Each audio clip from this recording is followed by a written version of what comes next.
Olá, pessoal, tudo bem? Eu sou a professora Amanda Ferreira. Nessa disciplina estou trabalhando com vocês o componente curricular Estudo de Casos em Engenharia Sanitária e Ambiental, para o curso de Engenharia Sanitária e Ambiental. E a nossa aula de hoje é a aula do Estudo de Caso 2, onde vamos falar sobre o novo coronavírus e a Covid-19 e a sua complexidade socioambiental, um estudo de caso.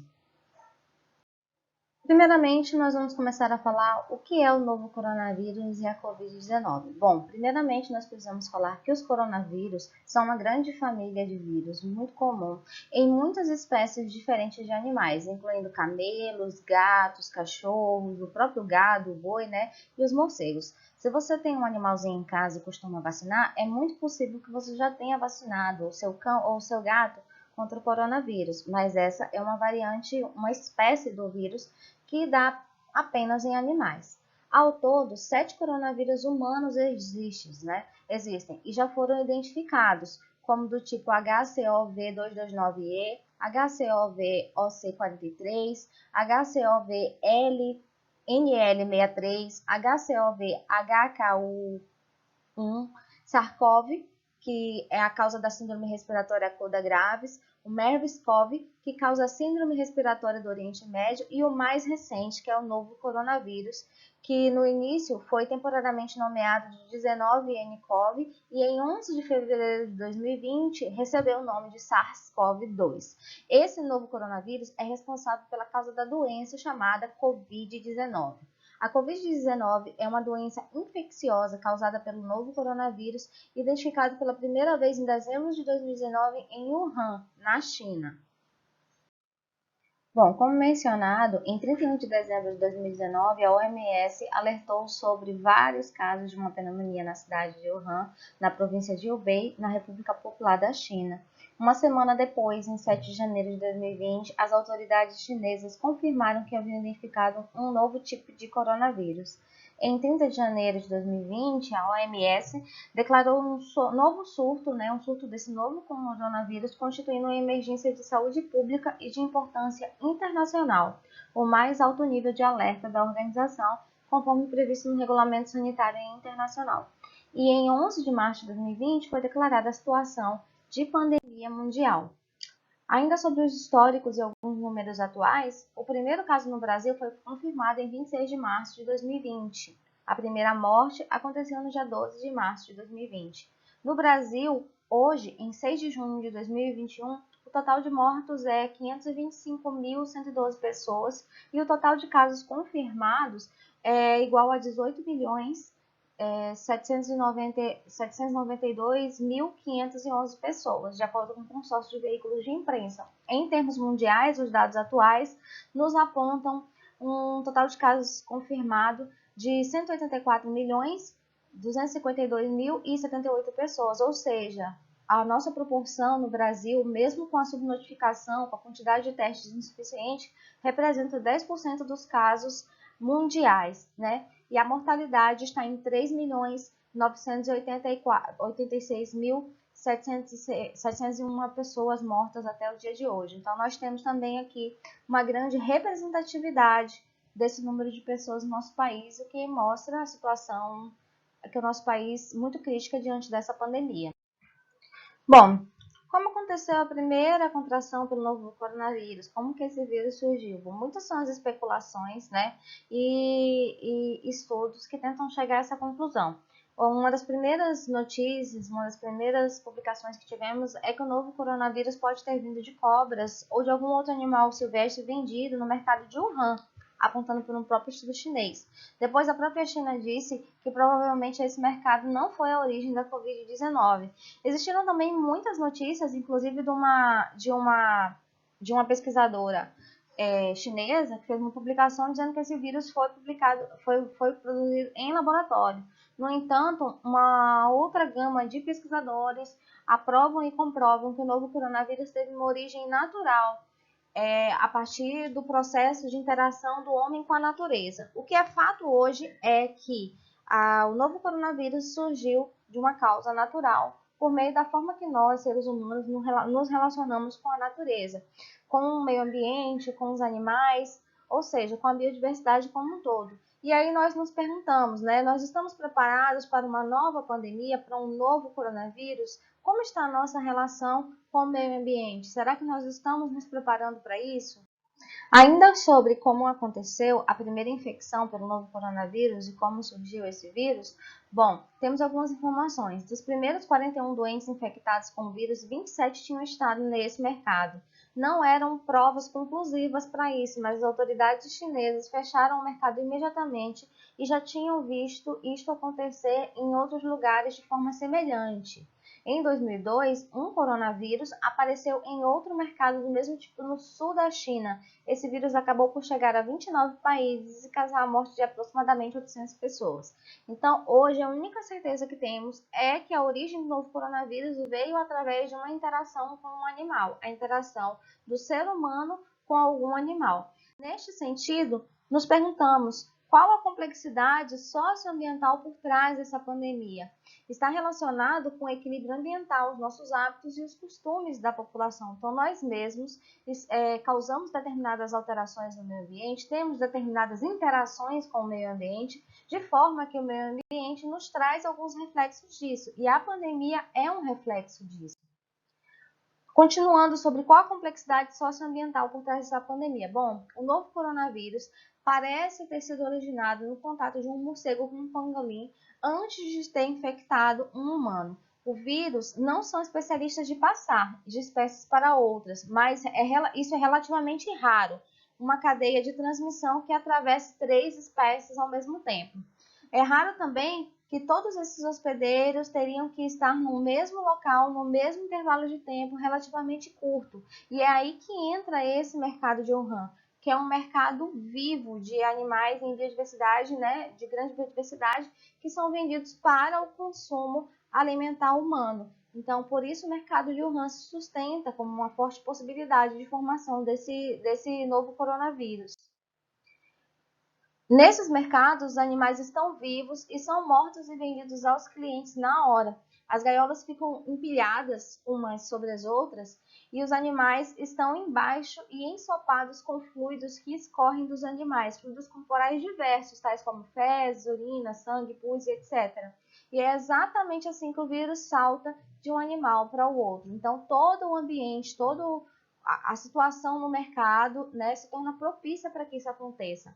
Se esse outro animal entra em contato ou é consumido por um ser humano, o vírus pode então potencialmente infectar esse ser humano. E se esse vírus passa então para outro ser humano, está iniciado assim um surto viral. O que vai confeccionar uma pandemia ou não está relacionado com o grau de infecciosidade desse vírus, como é a transmissão dele e como o organismo vai reagir, né, diante desse novo vírus que está entrando em contato. A pandemia acontece no momento, no caso de 3 crises estruturais na relação entre as sociedades hegemônicas contemporâneas e o sistema do nosso planeta, o sistema Terra, que se reforçam reciprocamente, né? Convergindo em uma única direção e uma regressão econômica global. Então, é um contexto atual na qual a pandemia surge, das nossas interrelações, da forma que a nossa sociedade contemporânea se relaciona com o nosso planeta em um momento de crise e recessão econômica. Essas são 3 crises, são reiteradas pela ciência. A emergência climática e as mudanças climáticas também fazem parte, também evidenciam isso, a aniquilação da biodiversidade e o adoecimento coletivo dos organismos intoxicados pela indústria química. Então, as nossas formas de vida e as nossas formas de condução, das formas que interagimos com o meio ambiente, agravam toda essa situação em um contexto pandêmico. São justamente tais perdas parciais para cada vez mais frequentes de funcionalidade na relação das sociedades com o meio ambiente que caracterizam esse um processo de colapso socioambiental em curso e que acaba favorecendo o ambiente para o estabelecimento de uma pandemia de tamanha complexidade. 2020 era um ano marco, onde muitas metas em energia, transporte, uso da terra, indústria, infraestrutura, finanças, de todo modo a tornar declinante a partir de 2020 as curvas de emissão de gases do efeito estufa. Então, esse ano ele era um ano meta para a mudança de comportamento do ser humano para com o meio ambiente e a emissão de poluentes, né, como os gases de efeito estufa, e colocar o planeta numa trajetória de acordo com o Acordo de Paris. Isso para manter o aumento da temperatura global bem abaixo de 2 graus Celsius, em relação ao período pré-industrial. Então, esse acordo existia e deveria ser fechado em 2020.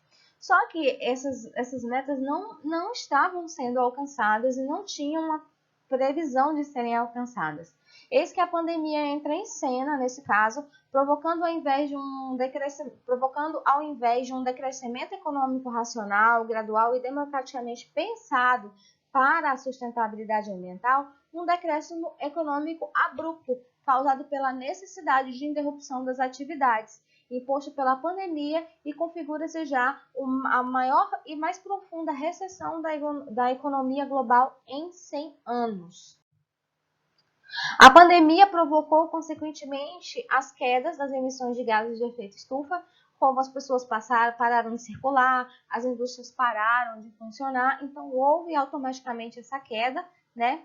E em 30 de abril, a Global Energia 2020 estimou que as emissões de gases em 2020 fossem as mais baixas desde 2010 e que a energia primária também teria uma queda comparado com anos anteriores, tá? Então, aqui nós temos essas informações, né? E aqui nós temos, né, as mudanças de taxa na demanda global e aqui como que era a emissão de gases e o quanto que foi reduzido durante a pandemia de Covid-19. As reduções dessas emissões de gases projetadas para 2020 equivale a um pouco maior que 7,6% da redução anual até 2030, que era solicitado pelo IPCC. Então, mostra o que isso configura para a gente, que no momento em que nós precisávamos frear e que a sociedade não havia se programado, o sistema econômico não havia se programado para uma redução gradual e sustentável, vem uma pandemia e força a maior recessão econômica da história nos últimos 100 anos, fazendo com que essas emissões, nas quais o Acordo de Paris tinha sido acordado no Acordo de Paris, aconteçam independente de forma planejada, em função de uma situação que é a situação da pandemia. Dentro de todo esse contexto que está por trás ou diante dessa pandemia, nós precisamos destacar ainda que todas essas emissões não são suficientes para baixar a emissão de gases dentro de um contexto geológico do planeta. Foi uma redução, mas uma redução causada forçadamente e que não se sustenta em função da não mudança do sistema econômico. A reincidência de emissões após esses períodos tendem ainda a ser mais alarmantes ao fim da pandemia, ou já agora, né, nesse processo que já estamos retornando, justamente pela necessidade que a indústria tem de recuperar as perdas econômicas. Os níveis atuais de carbono na atmosfera equivalem aos existentes em 3 a 5 milhões de anos atrás, e o cenário que se espera até 2030, neste contexto, é catastrófico para a humanidade e também para outras espécies.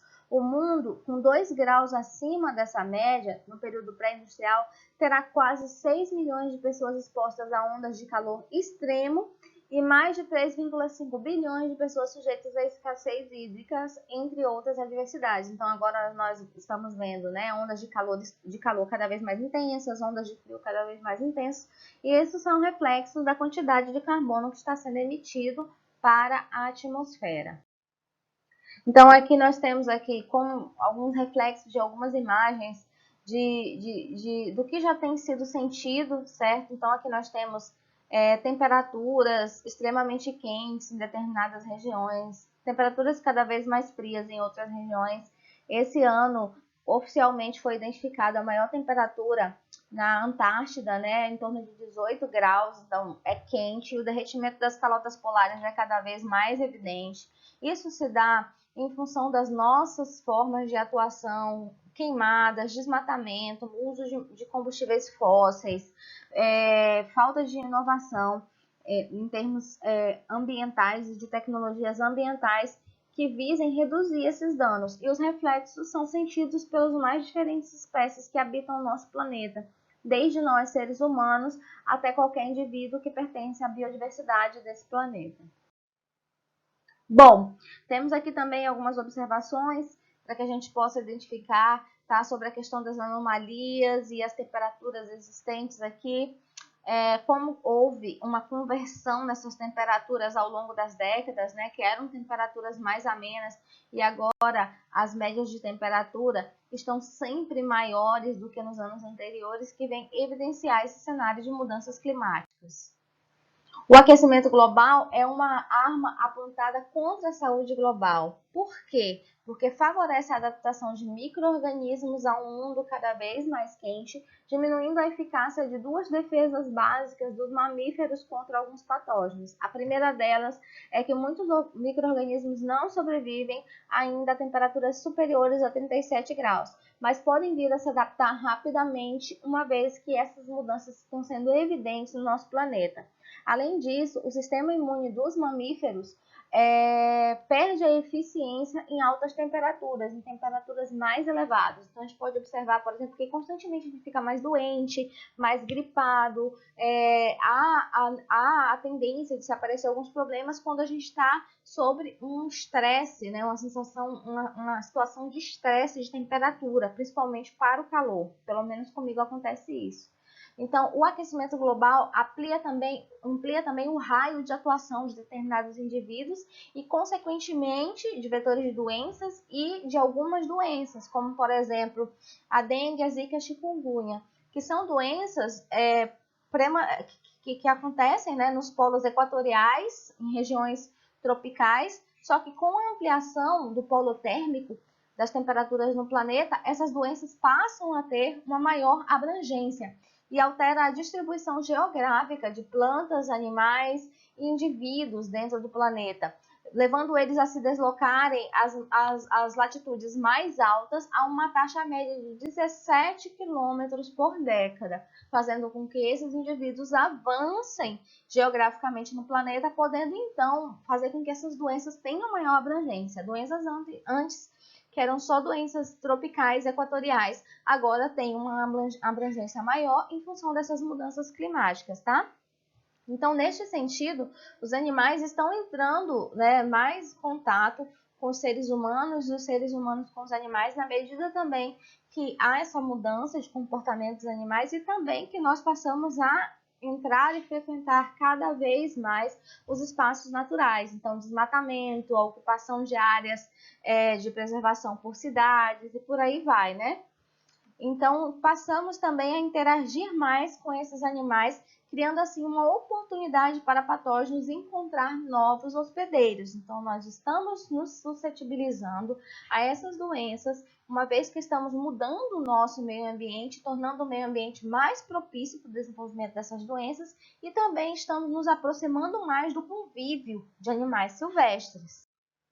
Então, nos cabe pensar aqui que a interação entre o aquecimento global, o desmatamento e suas múltiplas relações possui relação sobre o surto de novas pandemias. Isso é uma preocupação eminente. Então, por quê? Porque é a causa de maior perda de hábitat no mundo, certo? Fazendo com que esses indivíduos, esses organismos que tinham hábitat, passem a ficar vulneráveis e entrar cada vez mais para os espaços urbanos.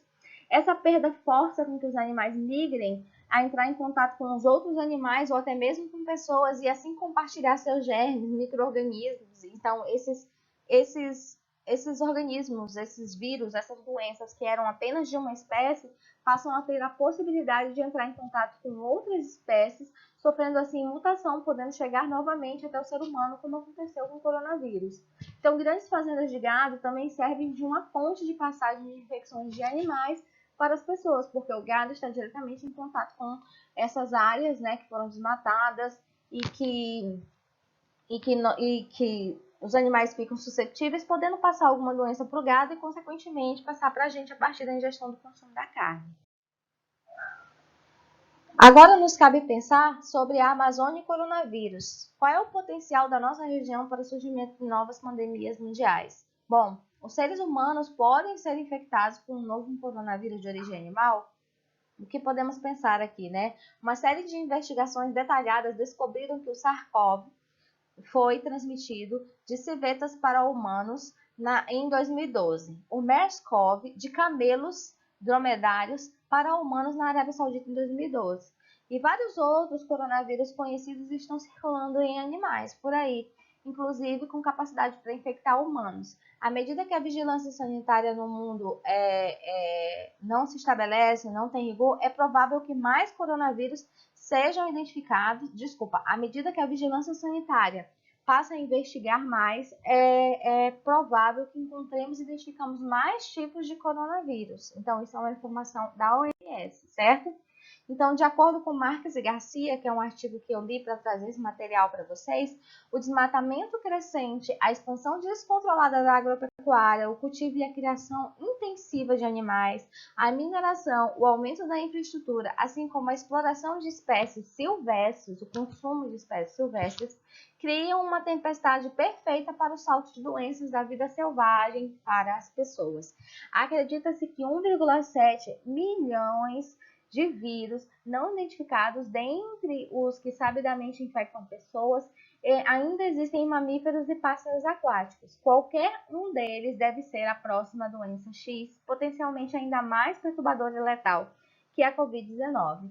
É provável, sim, então, que futuras pandemias ocorram frequentemente, de cada vez de forma mais rápida. Então, muito se discute sobre a pandemia de Covid-19, que essa pandemia é uma espécie de uma pandemia preparatória para esperarmos o que está por vir, porque as nossas formas de atuação com o meio ambiente nos causou um ambiente propício e nos deixou suscetível a esse tipo de interação, de atividades e assim o surgimento de novas pandemias.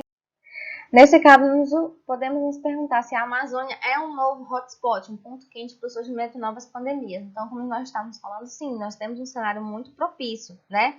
Desde que se tenha a oportunidade, o coronavírus ele está pronto e possui múltiplas habilidades de mutação.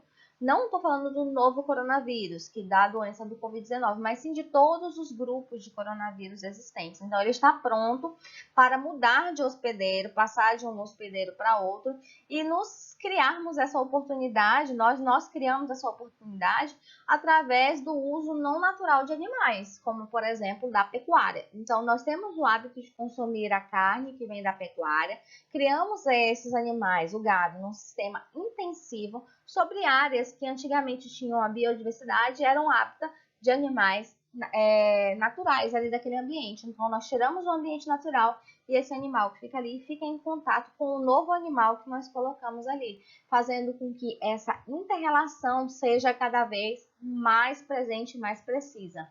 Então, nós expomos os animais da criação de criação à vida silvestre, entrando em contato direto. Mantemos esses animais em grandes grupos, né, propiciando com que esses vírus mudem de um animal para outro facilmente, como nós estamos presenciando na pandemia de coronavírus agora, da Covid-19, os coronavírus têm uma capacidade de mutação muito alta, que podem amplificar o vírus. E os humanos têm um intenso contato com esses animais, que são os gados, por via da nossa alimentação, né? De modo que tais animais certamente representam uma possível trajetória de emergência para o coronavírus. A maioria das pandemias são emergentes a partir de zoonoses e há de se considerar as consequências especificamente sanitárias da nossa região, da Amazônia e do Cerrado. Tanto que, por exemplo, os maiores problemas com a pandemia, as maiores taxas de mortalidade, as situações mais críticas aconteceram aqui na Amazônia, né? Então, temos que considerar isso, temos que considerar as condições sanitárias e a destruição desses sistemas também, desses biomas, no caso da Amazônia e do Cerrado. E, em resumo, nós podemos dizer que o aquecimento global, o desmatamento, a destruição de hábitats selvagens, a domesticação e a criação de aves e mamíferos em escala industrial destroem o equilíbrio evolutivo das espécies, facilitando de condições para saltos desses vírus de uma espécie para outra, inclusive para a nossa. Esse é o cenário de países onde emergem pandemias, inclusive na China. No Brasil, a remoção de mais de 1,8 milhão de quilômetros quadrados da cobertura vegetal da Amazônia e do Cerrado nos últimos 50 anos convergem para a formação de paisagens naturais e transformação de zonas fornecedoras de carne e de ração animal em termos nacionais e internacionais. Então, essas áreas que eram hábitats naturais são as áreas hoje que estão produzindo carne e grãos para a alimentação de animais também, para forragem em contexto nacional e internacional, ficando ainda mais suscetível, né? Então, o caos ecológico produzido pelo desmatamento e a criação de bovinos na Amazônia há todo um ponto de risco sanitário. Por quê? Porque, em primeiro lugar, os morcegos são uma grande reservatório de vírus, tá? E entre os morcegos brasileiros, cujo hábitat são sobretudo as florestas, ou o que resta dessas florestas, circulam pelo menos 3.200 tipos de coronavírus. Em segundo lugar, porque o grupo taxonômico Artiodactyla, isso mesmo, de casco fendido, ou seja, os animais de casco fendido, tais como os bois, os porcos, né, ao qual pertencem os bois, hospedam justamente com os primatas mais vírus potencialmente zoonóticos. Então, eles têm essa capacidade de reter mais vírus com capacidade de transmitir para o ser humano.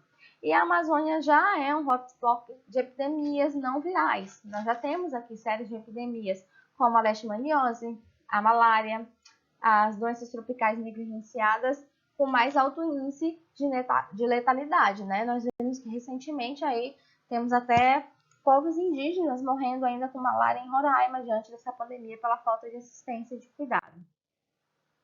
Nesse sentido, o novo coronavírus, ele é uma crise sanitária instalada, uma crise econômica instalada, uma crise socioambiental instalada. Então, nos cabe aqui discutir qual a relação dessas infecções de Covid-19 e saneamento básico e educação sanitária no Brasil. Muito nós vimos sobre a questão do IDH, né? Os índices de desenvolvimento humano, também os índices de desenvolvimento em infraestrutura estão muito interligados à questão dessa doença da Covid-19 e como que ela se alastra, como que ela se manifesta. Nós sabemos que hoje o coronavírus está se manifestando independente de qualquer situação, enquanto das suas mutações, não há mais a questão das comorbidades. Qualquer pessoa pode ser um grupo de risco.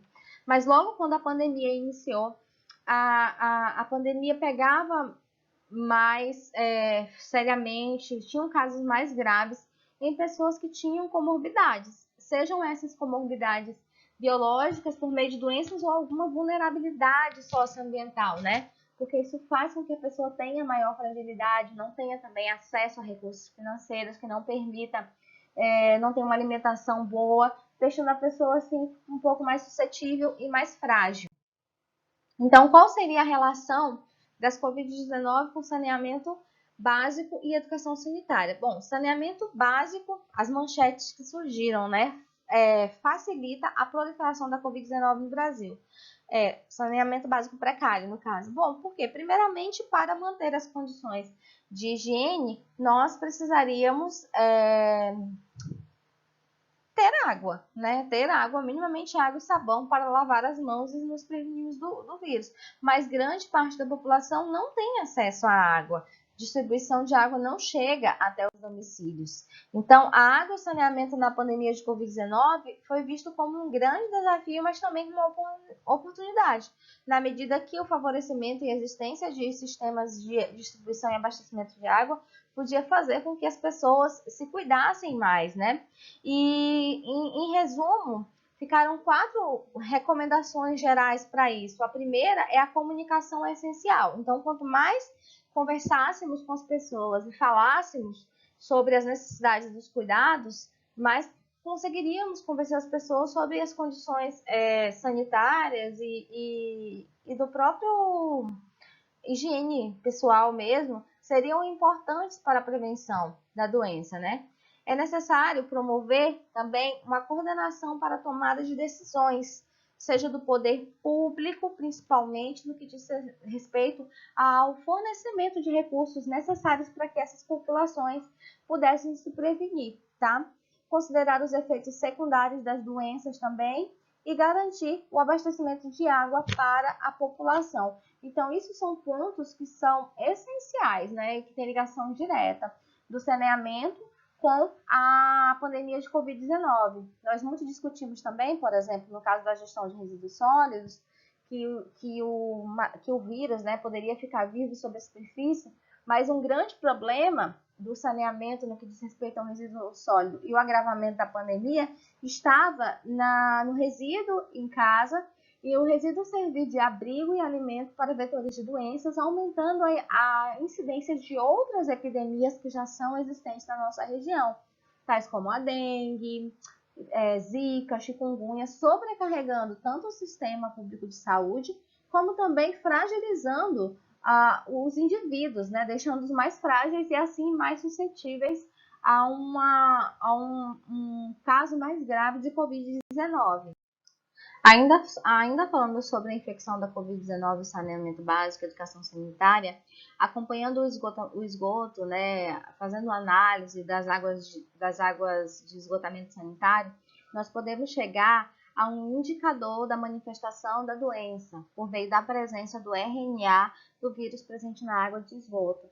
Então, por exemplo, nós temos aqui alguns estudos, inclusive aqui em Santarém, já tiveram estudos que já foram identificados, né, a presença do RNA em águas de esgoto, mas não há ainda nenhum estudo sobre a transmissibilidade desse vírus a partir de água ou da água de esgoto para a população, mas eles são usados como indicadores, como, por exemplo, esse estudo aqui, que identificava que o novo coronavírus já estava no esgoto do Brasil em novembro, segundo o estudo da Universidade Federal de Santa Catarina, mostrando que a doença já estava em circulação muito antes do que foi identificada em Wuhan.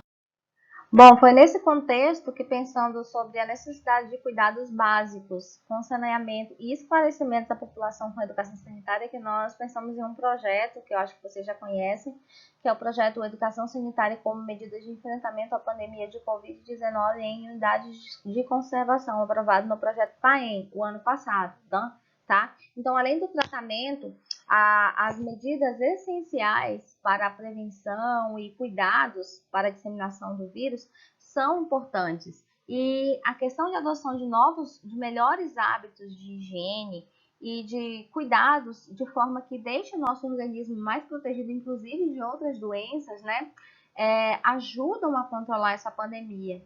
Então, os contatos de higiene básico, como escova de dente, né, individual, porque pode parecer assim algo que é surreal para a gente, mas existem lugares ainda que as pessoas compartilham escova de dente. E tendo um contato diretamente com o pessoal da Rede Marajó Vivo, do Museu Emílio Gueldi e a sua forma de atuação no Marajó, foi identificado que muitas famílias tinham apenas uma escova de dente e essa escova de dente era utilizada por todos os membros da família. Olha que situação gravíssima dentro de um contexto de uma pandemia cujo contágio da doença acontece pela secreção de boca ou nariz, né? Então, se uma pessoa pega, automaticamente todo mundo vai pegar por meio da utilização desse único indivíduo. O corte das unhas, por exemplo, também, as unhas sempre cortadas e aparadas, facilita na questão de higiene, o banho, a lavagem das mãos, não só para coronavírus, mas também para outras doenças, né, que podem ser transmissíveis facilmente do contato da mão suja com a boca ou de saliva para saliva, tá bom? Então, a importância da educação sanitária se faz essencial. Conversar com as pessoas sobre quais são os cuidados necessários, por que elas devem tomar esses cuidados, por que são necessários. E não só para a prevenção de Covid, mas também de outras doenças que venham a sobrecarregar o Sistema Único de Saúde. Aqui nós temos também que saiu muitos materiais auxiliando na informação. Então, por exemplo, a ABS e o Trata Brasil liberaram recomendações para a gestão de resíduos em situação de pandemia, que nos esclarece, nos trouxe informações essenciais para esse período, né, onde ficamos tão perdidos. Nós também já elaboramos uma série de materiais que ficaram disponíveis e temos agora também o projeto PAEM. Se vocês tiverem interesse, vocês podem olhar lá no YouTube do GEASA, tem uma série de áudios e de materiais que falam sobre a necessidade de cuidados sanitários e também a necessidade de cuidados básicos, como aceitar as vacinas, como tomar as vacinas na época certa. Então, a educação sanitária, a conversa e a necessidade de informação se tornou cada vez mais evidente durante essa pandemia, né? Aqui está algumas das referências que foram utilizadas, que eu vou passar para vocês, vou copiar tudo isso e colocar no cigarro. Vocês ficam à vontade para poder consultar esse material. Muito obrigada.